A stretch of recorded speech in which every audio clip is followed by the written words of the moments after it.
Alhamdulillahirrahmanirrahim. Salawat dan salam semoga tercurah kepada uswah hasanah kita Nabiullah Muhammad sallallahu alaihi wasallam. Sahabat PNJ yang dirahmati Allah, mari kita buka ta'lim kita dengan membaca basmalah. Bismillahirrahmanirrahim. Baiklah, hari ini guru kita datang, Ustadz Jaya Suryadi SA.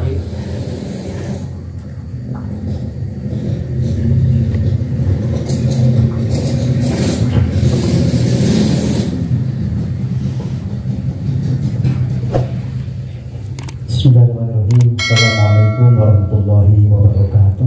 Waalaikumsalam warahmatullahi wabarakatuh. Bismillah, alhamdulillah, wassalatu wassalamu ala rasulillah Muhammad ibn Abdillah, la hawla wa la quwwata illa billah. Subhanaka la ilma lana illa ma 'allamtana innaka antal alimul hakim. Rabbi shrah li sadri wa yassir li amri wa hlul 'uqdatam min lisani yafqahu qawli wa syaddid lisani wa hadi qalbi bi haqqi sayyidina Muhammadin sallallahu alaihi wasallam. Allahumma ij'al lana al-Qur'ana fid dunya qarina wa fil qabri munisa wa fil qiyamati syafi'a. Rabbana innana natawassalna bi tilawati kalamikal karim lituqarribuna ilaika zulfa waftah lana futhal arifin waj'alna minal muqarrabin waj'alna minal mukhlisin waj'alna minal muttaqina imama. Sahabat sekalian yang dirahmati Allah, kita sekarang sudah masuk di bulan Zulhijjah. Bulan keberapa? Nah, jadi PMJ wis tahunan takon bulan langsung suwi kita tandanya raus. Zulhijjah itu bulan ke-12. Bulan satunya bulan Muharram. GG dua apa? Muharram terus Sofar terus Januari. Ya, jangan-jangan Januari adalah Januari, Februari, Maret, September, Juni, Juli, Agustus, September, Oktober, November, Desember. Muharram, Muharram, Sofar, ono mulut. Ini kelemahan kita di situ ya. Bayangkan, kapan kita menguasai Islam, tanggalan Islam aja nggak ngerti ya. Tapi udah apa-apa. Bukan semangat apa. Nah, kata Allah gini, Inna iddata syuhur indallah yasna asyara syahran fi kitabillah yawma khalaqus samawati wal ard minha arba'atun hurum. Sesungguhnya bilangan bulan di sisi Allah itu ada 12 bulan. Kalau kita mensikapi saat ini biasa, oh ya setahun ke 12 bulan. Tapi ternyata enggak. Ternyata pengkalenderan Syamsiah atau Masehi itu sebelumnya itu adalah 10 bulan. Pada tahun 500-an ke sini ya setelah Quran turun baru dirubah menjadi 12, ditambah bulan ke-1 dan bulan kedua yaitu Januari Februari. Maka mereka agak sulit menghitung bulan, makanya satu bulan ada yang 28, ada juga yang 31. Tapi Allah mengatakan gitu, inna iddata syuhri indallahi asnasaron fi kitabillahi khalaqas samawati wal ard minha arba'atun hurum. Dari 12 bulan itu terdapat ada 4 bulan haram atau hurum, syahrul hurum. Apa itu syahrul hurum? Adalah bulan yang dimuliakan Allah Subhanahu wa taala. Sehingga di 4 bulan itu kalau melakukan kebaikan, Allah Ta'ala lipat gandakan kebaikan. Tapi juga kebalikan, kita ketika melakukan maksiat di 4 bulan itu pun juga Allah Ta'ala lipat gandakan dosa. Gitu. Jadi kalau bulan ini kita melakukan kebaikan-kebaikan, sholat, sedekah, silaturahmi dan sebagainya, dilipat gandakan oleh Allah Ta'ala pahalanya. Mula bulan ini nyolong, nyopet, ngapusi, itu dia dilipat gandakan dosa. Mulai ini jangan nyopet ya, jangan nyolong, jangan ngapusi, ya termasuk jangan berbohong sama istri, ya, karena dosanya dilipat gandakan. Kata Nabi, mana 4 bulan itu salah satu mutawaliyatun, 3 bulan berturut-turut. Mana itu Dzulqa'dah, Dzulhijjah, Muharram. Jadi Dzulqa'dah pada Syawal, kemudian Dzulhijjah saat ini, lalu bulan depan Muharram. Kemudian wa Jumada baina wa Jumada baina Sa'ban, dan bulan yang ada antara Jumadil Akhir dan Sa'ban, yaitu bulan Rajab. Sehingga 4 bulan itu Dzulqa'dah, Dzulhijjah, Muharram dan bulan Rajab. Itu 4 bulan yang diistimewakan oleh Allah Subhanahu wa taala. Nah, bulan Dzulhijjah ini ya ada kebaikan-kebaikan yang Allah taala tawarkan. Jadi bulan Ramadan semakin 10 hari terakhir itu oleh Allah taala dikasih nilai lebih baik daripada 10 pertama dan 10 kedua atau pertengahan. Di bulan Dzulhijjah itu di bulan itu di 10 hari pertama. Itu istimewanya. Dan istimewanya lagi kalau Ramadan itu malam hari. Ya. Malam-malam hari Ramadan di akhir 10 itu diistimewakan, tapi untuk Dzulhijjah di hari-harinya itu diistimewakan Allah Subhanahu wa taala. Maka kata Nabi, "Mamin ayyamin al-amalu sholih ahabbu ilallahi min hadza." Jadi tidak ada kebaikan amal soleh yang lebih Allah taala cintai melebihi dari ini, yakni min asli Dzulhijjah, yaitu tanggal 10 hari di bulan Dzulhijjah. Itu yang diistimewakan oleh Allah Subhanahu wa taala, dicintai oleh Allah taala. Lalu kebaikan apa? Banyak kebaikan. Tapi salah satu kita menuju hadis Nabi Shallallahu alaihi wasallam adalah Nabi mengajarkan kita, salah satunya adalah disunatkan untuk berpuasa sunat. Ya. Puasa sunatnya kapan? Puasa sunat ya yang masyhur itu di tanggal 9 Dzulhijjah atau disebut dengan puasa Arafah. Maka kata Nabi, puasa Arafah itu adalah puasa di mana saat jamaah haji sedang menjalankan wukuf di Arafah. Bagi orang yang tidak haji disunatkan berpuasa. Loh, berarti kalau begitu puasa Arafah sangat erat kaitannya dengan yang wukuf. Iya, mestinya begitu. Karena Nabi mengisyaratkan begitu dalam hadis-hadis tentang puasa Arafah. Nabi selalu berisyarat bahwa Nabi SAW itu kalau sedang haji tidak berpuasa. Tapi ketika Nabi tidak wukuf di Arafah, Nabi berpuasa. Berarti menunjukkan bahwa puasa Arafah erat kaitannya dengan orang yang wukuf di Arafah sana. Oh, berarti yang benar sing Sabtu, sing benar sing Jumat nanti ya. Jumat ya? Jumat. Ya insya Allah dua-duanya benar. Kok bisa kebenaran ada dua? Karena dua-duanya wilayah istihadi. Artinya gini, bahwa sebenarnya ketika di awal pun sudah bisa dihitung. Ketika saya melihat dari maklumat Muhammadiyah bahwa menjatuhkan tanggal 1 Dzulhijjah itu pada di malam ke-30, tanggal 30 hari, karena dalam kalender Islam itu satu bulan bisa 29 hari, bisa 30 hari. Maka ketika Nabi ditanya kam syahron, berapa satu bulan? Hakadha. Jadi 10. Jadi berapa? 30. Jadi Nabi isyarat bahwa satu bulan ada 30 hari. Berarti lagi kam syahron, hakadha. Jadi 10, 9. Jadi berisyarat bahwa satu bulan ada 29 hari, ada 30 hari. Maka pengkalenderan Hijriah itu tidak ada 28 hari, juga tidak ada 31 hari. Maka ketika 30 hari sesungguhnya adalah minus, tidak bulat, tidak 30 hari bulat 24 jam, enggak, mesti minus. Tetapi ketika 29 hari itu juga plus, enggak bulat 29 hari 24 jam, itu enggak. Nah, makanya ketika hitungan melalui hisab kemarin itu ketinggian bulan di angka 1,58 derajat, itu diyakinkan bahwa secara penglihatan itu tidak akan kelihatan. Oh, oke, monggo. Maka ketika tidak kelihatan karena baru 1,50 derajat, maka bulan itu akan disempurnakan berapa hari? 30 hari. Maka terjadi selisih yang menggunakan ruqyah itu di tanggal 29 Dzulqa'dah nggak kelihatan, maka dilengkapkan Dzulqa'dah berapa hari? 30 hari. Muhammadiyah menghitungnya 29 hari karena secara hitungan sudah masuk minus plus ya 1,58 derajat. Nah ini perbedaan ini nggak apa-apa. Kenapa? Karena semuanya wilayah istihadi, wilayah yang semuanya menuju pada Al-Quran, menuju pada hadis Nabi Shallallahu Alaihi Wasallam. Cuman ketika kita sudah mantap pada satu pilihan, juga jangan dibawa ke ranah orang yang berbeda dengan kita. Misalnya ini, sebenarnya Jumat, pangopo, kan sekolah wis wukuf, apa malah itu puasanya sesok, berarti sesok Lebaran. Padahal pas Lebaran kira ento puasa. Sing puasa besok jangan ngomong, ya toh? Itu hari raya, itu besok kan hari raya. Hari raya kok malah pada itu nggak menjalankan hari raya. Maka jangan dibawa. Kalau sudah ada pada pilihan satu, sudah nggak usah membawa kepada pilihan yang lainnya.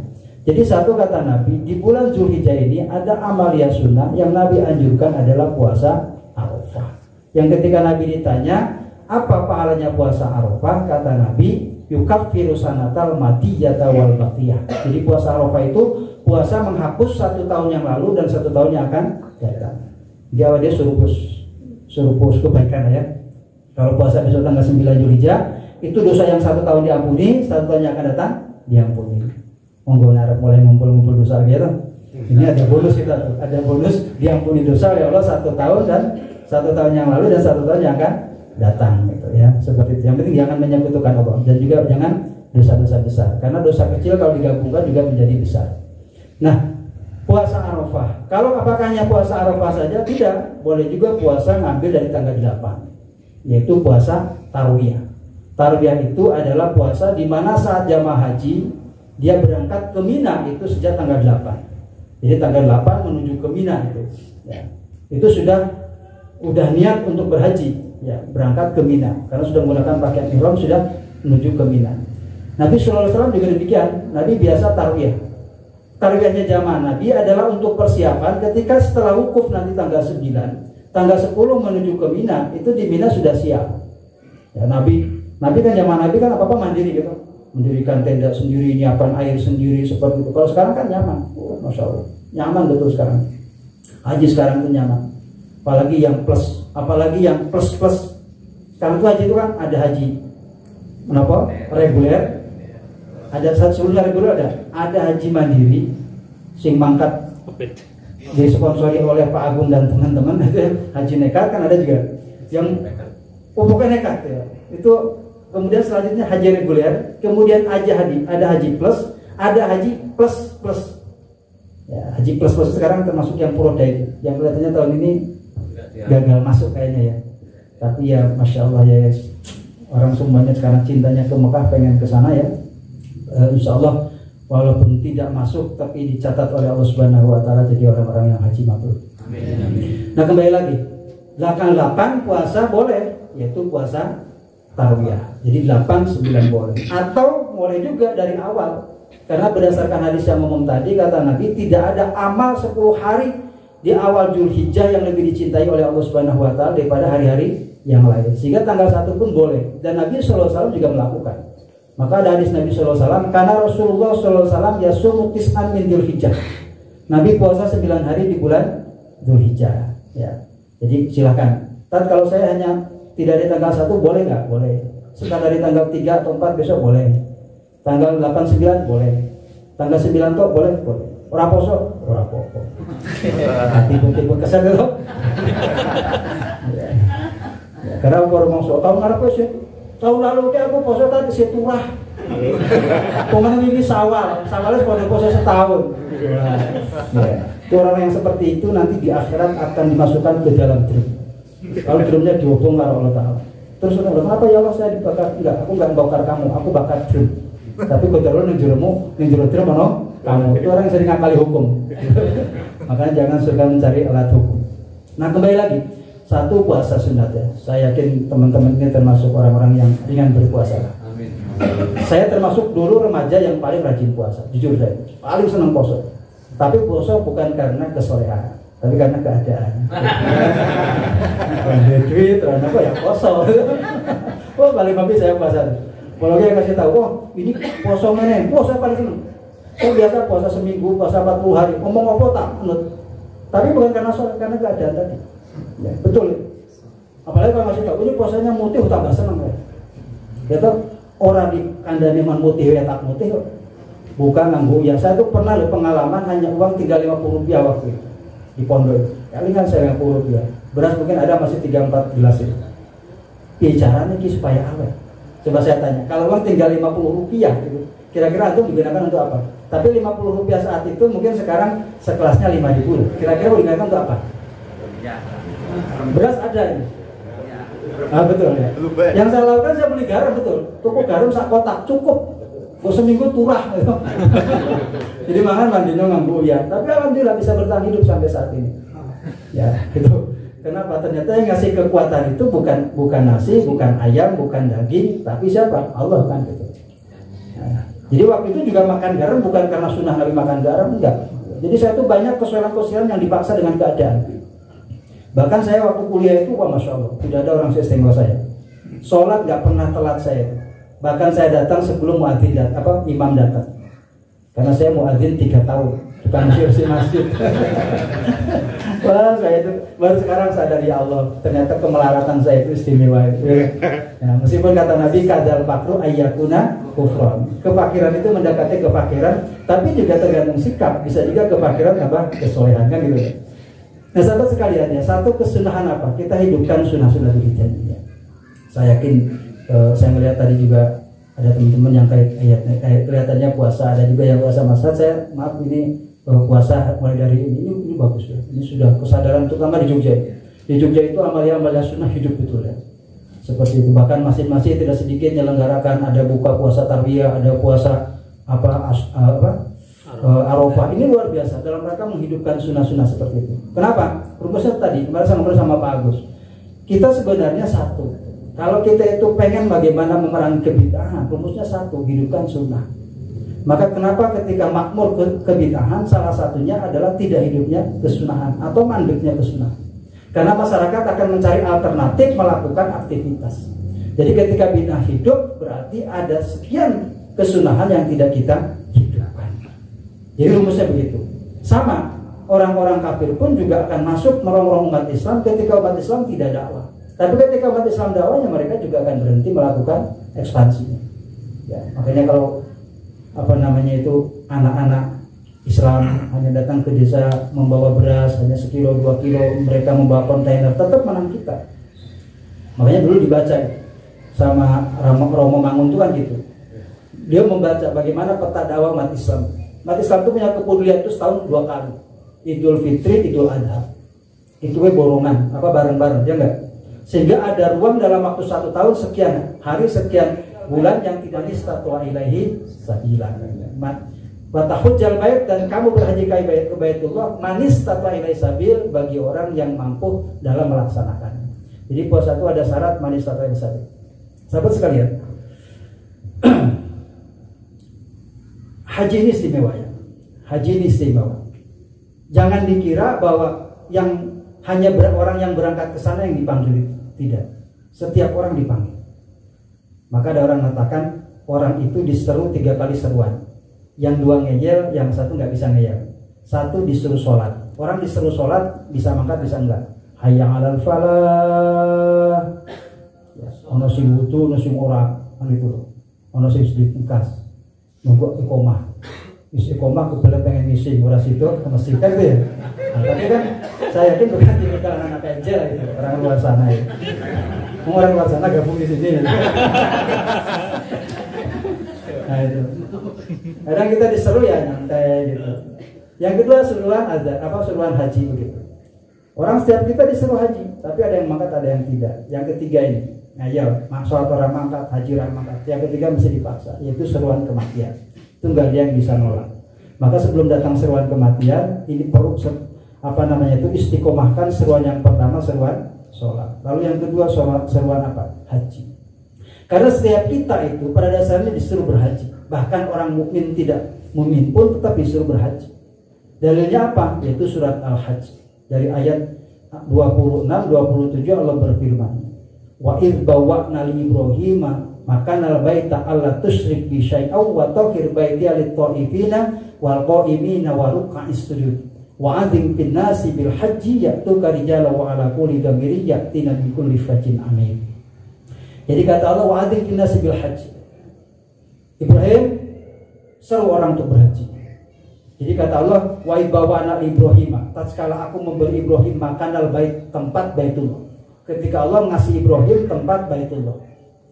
Dalam ayat lain, wa ijarfa Ibrahim al-qawaida, tatkala Ibrahim telah meninggikan Ka'bah. Karena Ka'bah itu telah ada sebelum Ibrahim ada, bahkan Ka'bah sudah ada sejak Nabi Adam belum ada. Disiapkan oleh Allah Ta'ala. Bahkan Nabi Adam pun juga tawaf di Ka'bah. Maka ketika Ibrahim hanya diperintahkan wa ijarfa Ibrahim al-qawaida, tatkala Ibrahim diperintahkan meninggikan bangunan Ka'bah.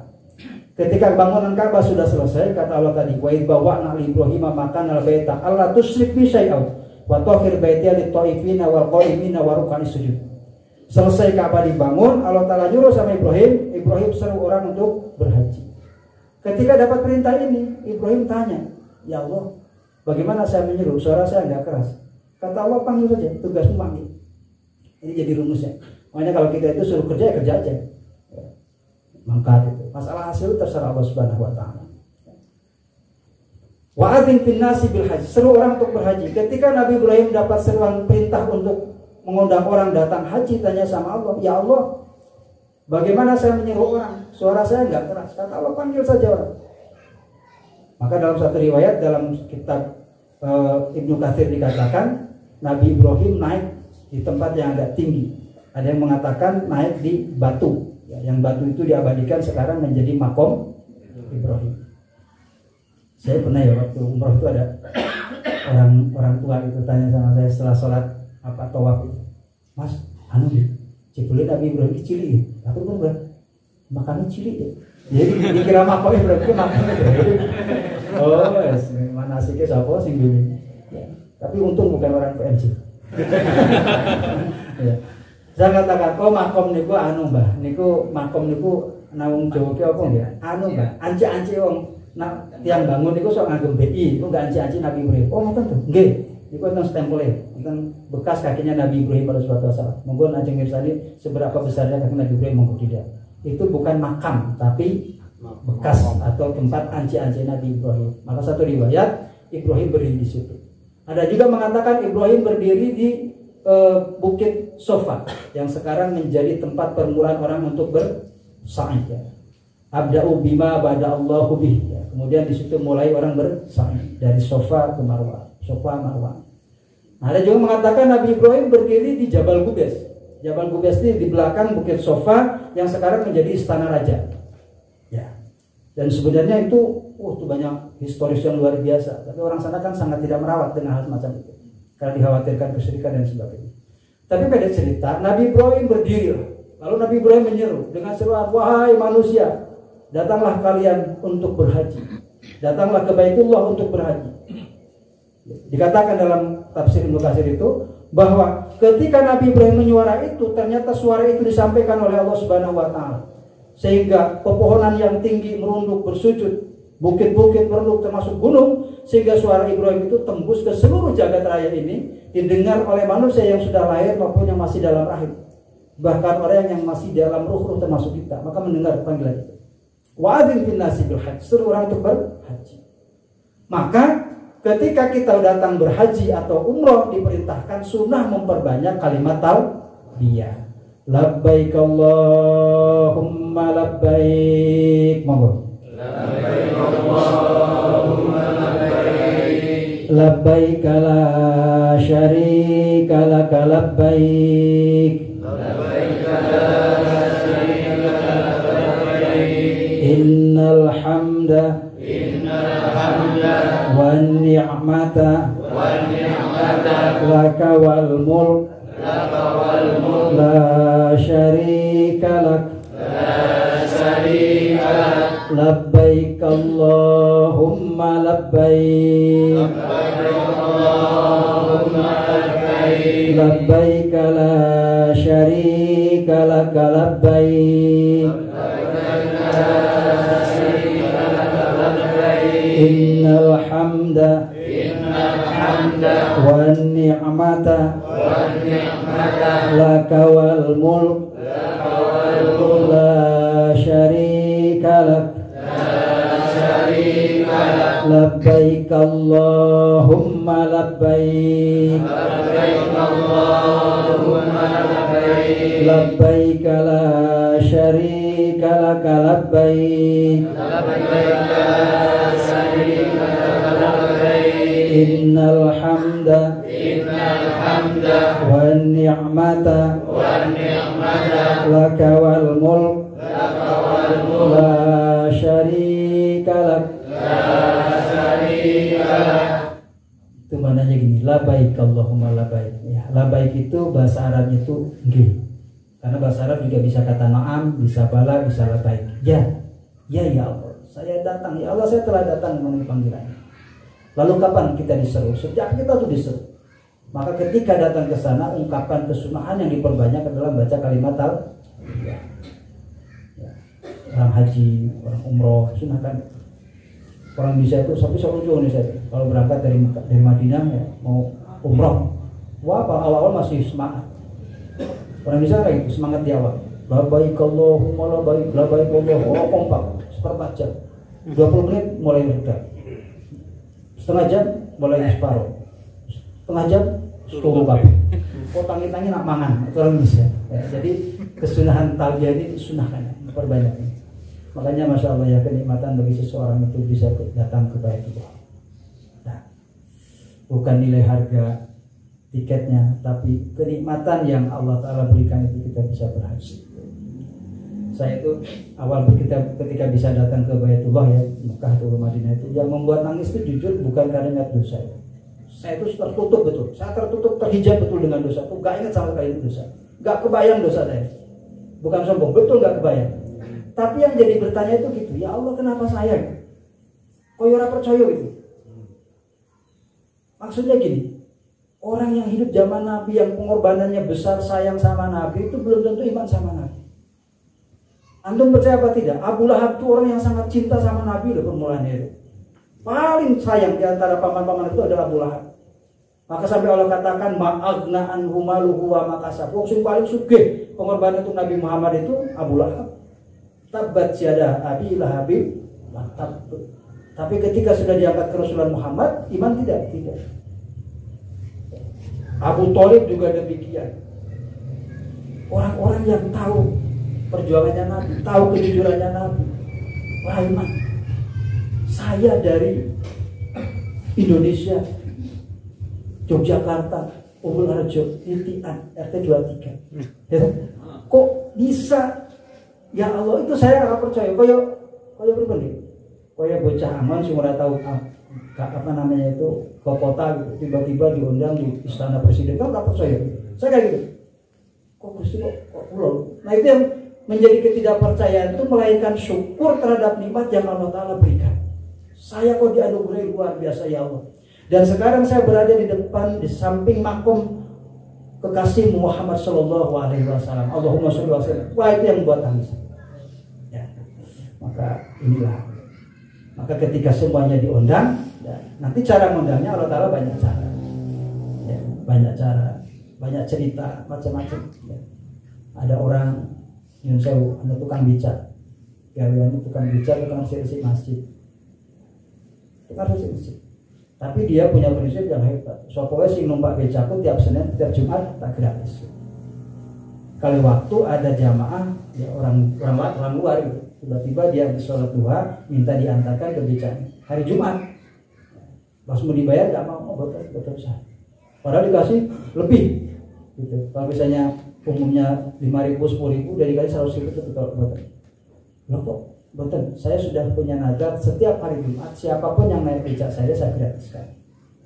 Ya orangnya nggak punya pamrih apapun, ternyata seperti itu. Tapi Masya Allah, pendek cerita bulan berganti tahun, si tukang, si orang yang tadi menggunakan jasa becaknya itu kelingan, yang kalau ngomong kono aku kan, dia punya niatan menyajikan orang, dia cari masjid, dicari ketemu, masih setelah sampai ke masjid tanya. Anggap aja namanya misalnya Pak Aris. Pak Aris terlihat begini. Orang begini Aris. Dalamnya putih. Oh Pak Aris becak. Enggak. Ya. Dalam mantul nggak pom bensin. Ditunjukin. Oh rumahnya jelek. Ketika diketuk dibuka. Kok coba banget ya? Terus mau enggak? Ketika dibuka ya kaget. Kan orang nggak punya ketika kedatangan orang kaya kan kaget. Orang kaya sama orang nggak punya kan beda. Aromanya beda gitu. Oh gitu. Ya, orang punya ya karena rata-rata orang punya itu. Pesan apa Bu? Bapak kenal saya? Bukan. Saya tidak cerita Bapak punya KTP punya. Diceritakan kalau Bapak usaha haji kan. Oh Masya Allah. Dia nggak kebayang, gomangan we angel, tidak terbayangkan bisa berangkat haji, bisa angkat haji gara-gara memberangkatkan orang ngangkat orang naik becanya gratis. Mulanya susah mulai ikut becak. Dari masjid, dari masjid. Ya program Kang Puji. Siapa ngerti ada wong sing peringatan itu kita. Mau harus ikhlas. Orang mangkat-mangkat berarti adanya orang ikhlas. Gitu. Nah seperti itu ya. Saya juga pernah baca itu, ada orang Ghana. Ghana itu kan pedalaman Afrika itu. Dia bisa berangkat haji gara-gara menemukan apa? Drone punya punya kantor berita Turki jatuh di depan rumahnya dia. Kemudian dicari sama wartawan, setelah ketemu apa namanya itu? Dia ngomong gini, bisa nggak alat ini bisa ngangkat saya untuk mengantar saya ke Mekah? Dan itu jadi berita besar dan ternyata dia dihajikan oleh pemerintah Turki, masya Allah, gara-gara nemu drone. Makanya kalau saya siap-siap perintah nemu drone di saya ngerti saya dihajikan gara-gara drone. Nah itu sebegitunya Allah Ta'ala punya skenario orang bisa berangkat haji. Maka kata Allah, wa'adhin bin nasi bil haji ya'tuka rijala wa ala kulli dhamiri ya'tina min kulli fajin amuk. Kata Allah, orang akan datang ke sini ya dengan cara apa? Berjalan kaki. Maka tidak bisa dinafikan ada orang yang ke sana ngepit, orang Magelang ngepit sampai ke Mekah dari Surabaya haji 7 bulan. Ketika ditanya, kenapa Anda nekat? Ya, saya daripada antri 30 tahun mendingan ngepit 7 bulan. Seperti itu. Mulai sesok ya. Yang belum ada itu berangkat ke Mekah naik becak, coba. Jadi sensasi, itu sih biasa-biasa. Karena kadang-kadang kewalian itu harus diangkat dengan sesuatu yang orang lain tidak dilakukan. Ini ngepit mana biasa ke sana. Kalau bisa jalan juga ada. Kalau ada tadi nekat ke haji jalan mundur itu semua orang. Nah itu mungkin bisa sensasi, ya kan? Nah jadi banyak cara untuk bisa datang ke sana. Baik sahabat sekalian, sebenarnya ini belum sampai pada puncaknya materi ya. Terus saya akan menyampaikan tentang kurban. Ya, karena banyak syariat kurban yang harus dihidupkan, tapi saya yakin sahabat sekalian sudah banyak mendapatkan di luaran. Tapi intinya yuk semangat Dzulhijjah ini kita penuhi dengan apa yang disampaikan Kang Puji. Kalau kita tidak bisa berkorban dengan utuh, ya berkorban dengan tenaga, berkorban dengan alat, berkorban mungkin apa dengan diri kita korbankan di Dzulhijjah ini. Assalamualaikum warahmatullahi wabarakatuh.